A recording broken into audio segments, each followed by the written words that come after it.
سلام دوستان عزیز، نشر نوبتی برنامه ترانسفر در عمل را نیز چون هر وقت با سخن سری گزارش های بازیگران وطنی آغاز میکنیم. نخستین سخن ترانسفری با اشتراک فوتبال بازی تاجیک، این گزارش خسرو طاهیروف به فوتبال اوکراین می باشد که با رفتنش به شختیار سری مخلصان فوتبالی تاجیک به سما رسید. اما از جانب دیگر گویا نبود این بازیگر در چمپیونات قهرمانی تاشکند یاره‌های دردمند را در سطح منتخب تا 20 ساله ها نمایان ساخت. تیم پیشینی خسرو طاهیروف باشد اتراوی قزاقستان بوده. در 18 بازی با پیراهن این تیم خسرو 1 گل و 5 پاس گلی به نامش ثبت کرده. در موسم سپری گردیده از نگاه هواداران دسته بهترین بازیکن سال در اتراو اعتراف شده بود. بر زمین خسرو طاهیروف بعد گزارش به صف شختیار دونتسک نخستین نماینده تاجیکستان در تاریخ این تیم اوکراینی گردید.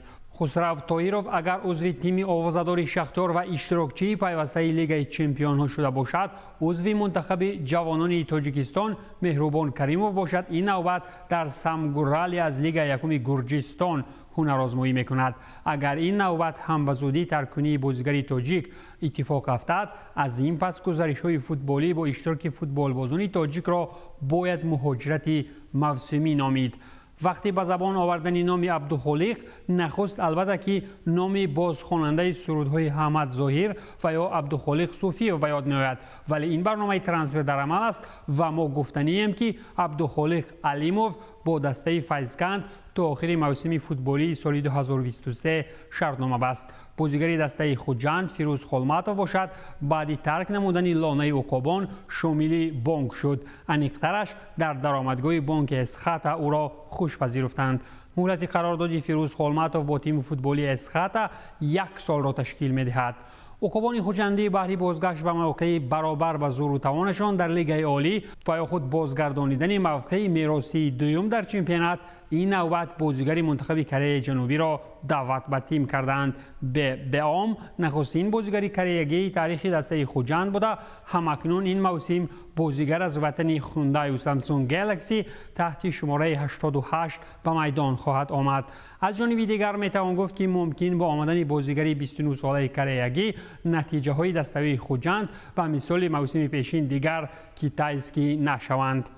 دسته پر اقتدار از کنار دریای سیر که چند پیش در بازی‌های سنجشی فقط گل خورد و باز هم گل خورد، همچنین با دروازه‌بان دسته دلشاد دادابایف شرطنامه را به 1 سال دیگر تمدید نمود. در مورد بازگشت عقاب غریبی شده پیشتر هم گفتیم، ولی اکنون علاوه کردنیم که ناظم باباجانوی 27 ساله که 1 موسم در ریال کشمیر هندوستان پرزنی میکرد به لانه عقابان خوجندی برگشت. این نوبت در دسته هر سال تنها در ورق و سخنها مدعی به قهرمانی در مسیر 1 سال ناظم باباجانوف تحت رقم 13 برآمد میکند.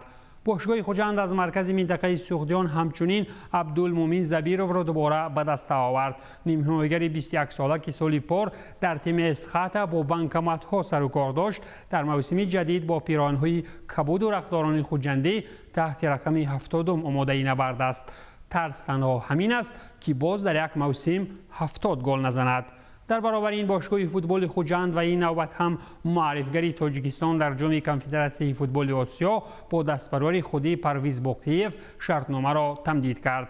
وقتی که دسته سوم موسم قبلی اینقدر بازارهای ترانسفری را سر از بازار پنجشنبه تا به کاروان چپگردان کرد، دسته دوم تاجیکستان و سرپرست یافته از جانب بازار حاجی شریف هیچ قرار نمیشیند. فعالیت اولیه همسایه واسگی آن است که با شهریار عنایت الله شرطنامه مهلتش تا آخر موسم بسته شد. شهریار عضو تیم منتخب جوانان تا 20 ساله کشور بوده.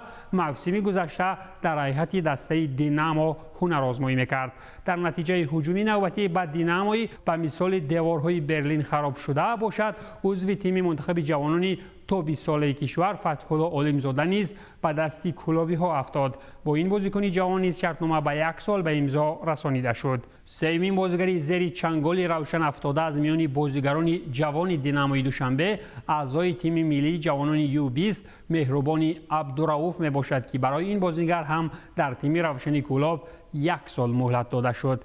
نماینده دیگری خطلان زمین در لیگ عالی که از ناحیه فرخار است به چنی زور و توانش بازیگر دعوت میکند. این نوبت حاصلات از حاصل پیشین روشن کلوب استفاده کرد و با محمد علی عزیزبایف شرطنامه تا به آخر موسم امضا نمود. در برابر دست درازی کلوبی ها با تخفیف های ناعلاجانه دینامو چون پرغرور، حاصلات هم یک بازیگر را از دینامو به فرخار برده توانست. اینجا گپ سر عضو تیم منتخب تا 20 ساله کشور رحمتزاده رحمتشاه می رود که با حاصلات شرطنامه تا آخر موسم امضا کرده است.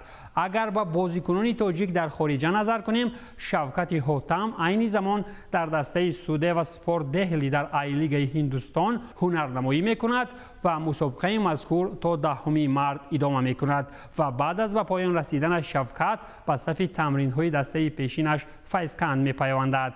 علاوه بر این باید گفت که بازیکنان محمود پیروف، عبدالخالق علیموف، محسن عبدالغفاروف، عوض قمچینوف، محمود شفیع و انوشیروان نوروزوف در صف تمرین های دسته فیضکند قرار دارند.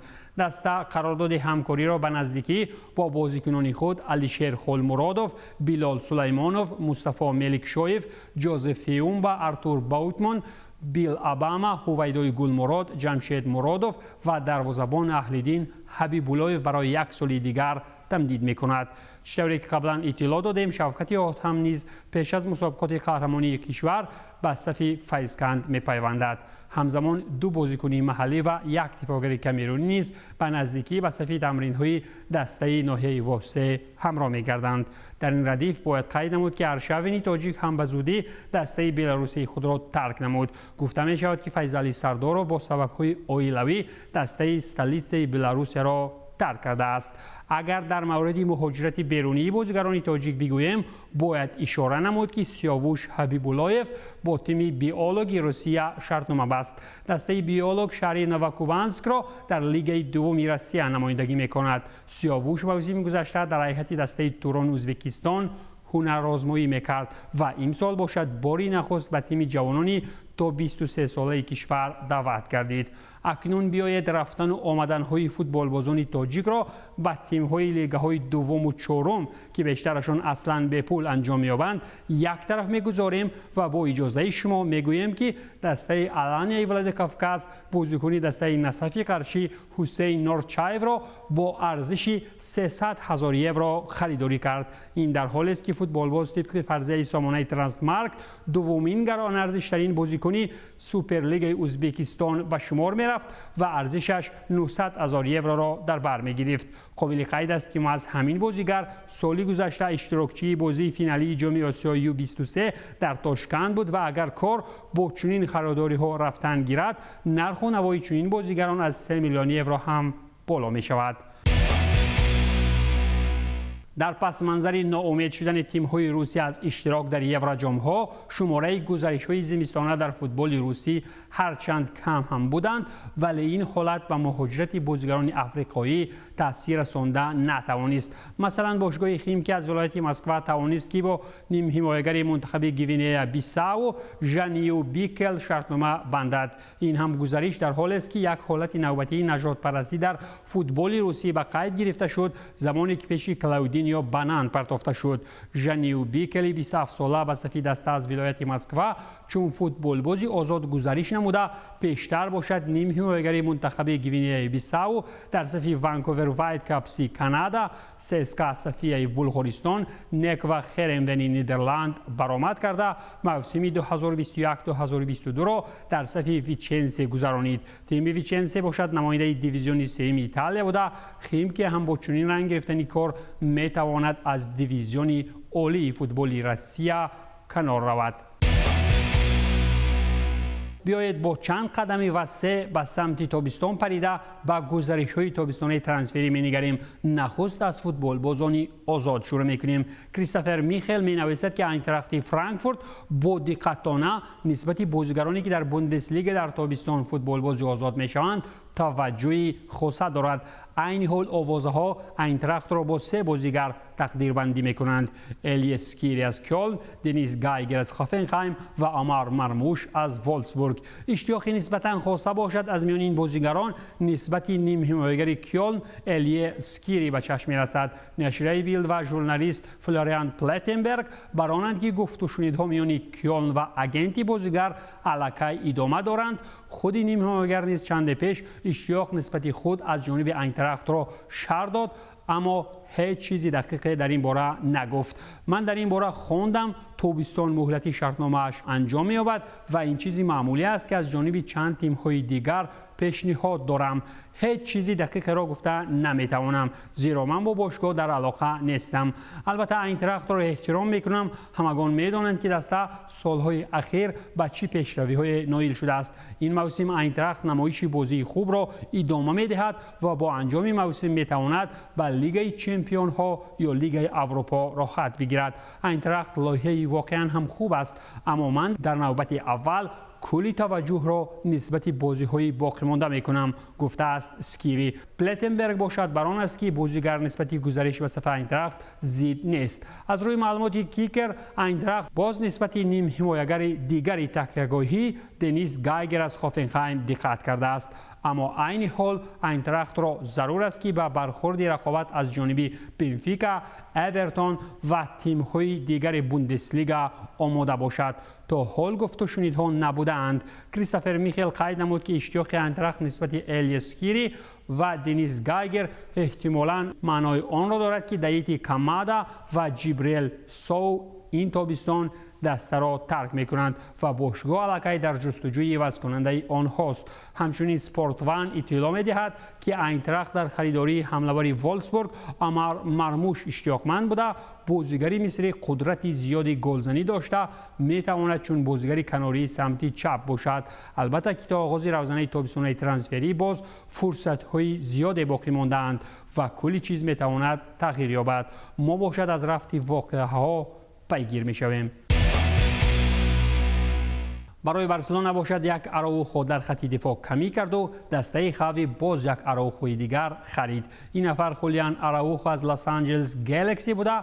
ارزش گزارش به تیم کاتالانی قریب 4 میلیون یورو را تشکیل داده است. شرطنامه کاری با اراوخوی نوبتی خاوی تا سال 2026 بسته شده. بازیگری 21 ساله مکزیکویی علاقه به صف بارسلونای به پیوسته است. از روی معلومات اینسایدر فابریسیو رامانو برزمی پرداختی 4 میلیون یورو از جانب کاتالانی ها همچنین علاوه پولی ها نیز در نظر است. سال 2022 باشد اراوخو در MLS 31 بازی گذرانیده 5 پرتافت گلی ارسالی همدستگان نموده است. بازیگری سابق رئال مادرید با نام مارسلو که بعد 10 بازی با پیراهن اولمپیاکوس از یونان رفته بود، همکنون در رشد فوتبال باشگاهی وطن سهمگذار خواهد بود و تا کدام درجه موفق می شود البته در رفت بازی های موسمی می فهمیم.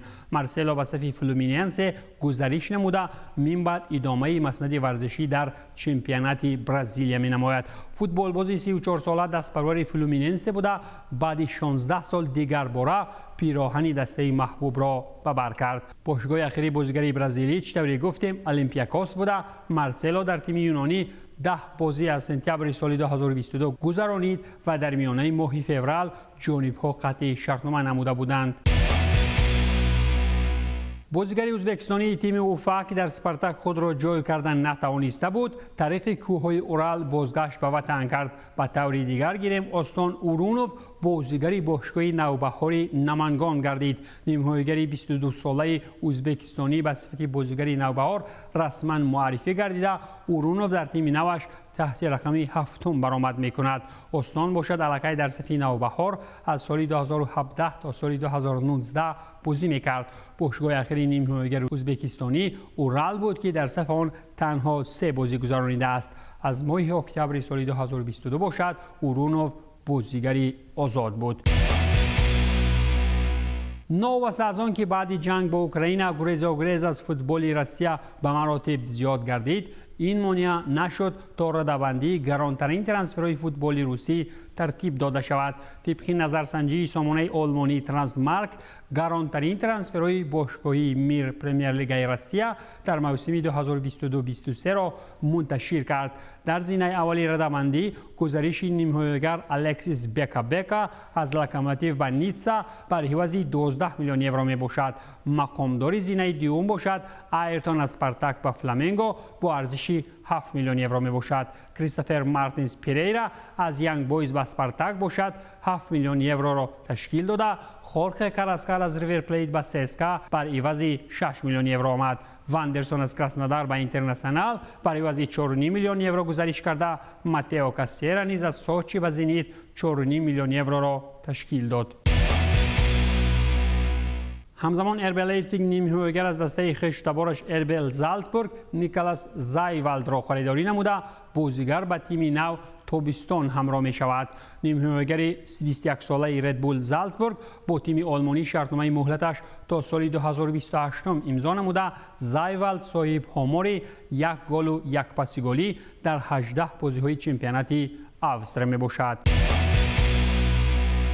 منتخب ملی کره جنوبی باشد بعد دعوت یورگن کلینسمن مربی نو پیدا نمود و متخصص آلمانی با کره‌گیا تا آخر جام جهانی سال 2026 کار خواهد کرد. سابق سرمربی باواریا و منتخب آلمان در این وظیفه پاولو بنتو را عوض کرد. مربی پرتغالی از دسته بعد انجام جام جهانی سال 2022 رفته بود.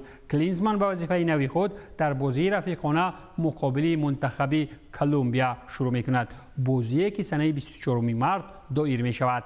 دسته اخیری متخصص آلمانی باشد گرتا بود که از سال 2019 تا سال 2020 تمرین داده بود. همچنین یورگن منتخب ایالات متحده آمریکا را نیز تمرین داده است.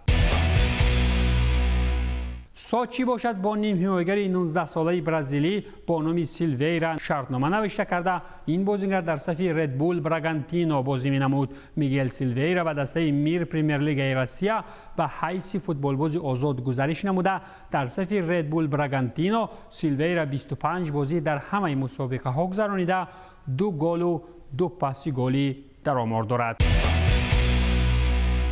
کلیان امباپه باشد در پس‌منظر جنجال‌های بزرگ مدیوی اطراف رفتنش از PSG به یگان جای دیگر رفتنی نیست. بازیگر 24 ساله چند سال دیگری شرطنامه‌ای در پاریس داشته. با گفتی روزنامه اسپانی مارکا، امباپه می‌خواهد که بازیگر منسیتی برناردو سیلوا شامل تیم کرده شود. امباپه بران است که در قسمت میان میدانی پاریژی‌ها دچار مشکل بوده. سیلوا می‌تواند این موقع را مستحکم نماید. احتمال می‌رود که در صورت گزارش بازیگر پرتغالی سیلوا می‌تواند شرطنامه تا سال 2025 امضا نماید. هرچند که خود سیلوا هم خواستار رفتن از سیتی می باشد و ارزش بازاریش برابر به 86 میلیون یورو است، احتمالاً پپ گواردیولا خوشحال نخواهد بود که سیلوا به زودی از سیتی برود. همزمان کایسدو خواستار ترک کردن برایتون بوده. نیمه‌هویگر 21 ساله توجه از جانب چلسی و آرسنال را نسبتش جلب کرده است. بر زمین بازیگر منتخب اکوادور علاقه پیشنهاد 60 میلیون از جانب آرسنال را دسترس نموده. در این مورد البته رسیدن به توافق باشگاهی تا حال گفتن خیلی هم بر وقت است. این بود کلی مطلب های فرا گرفته برنامه امروز. تنسیت و پیروز باشید.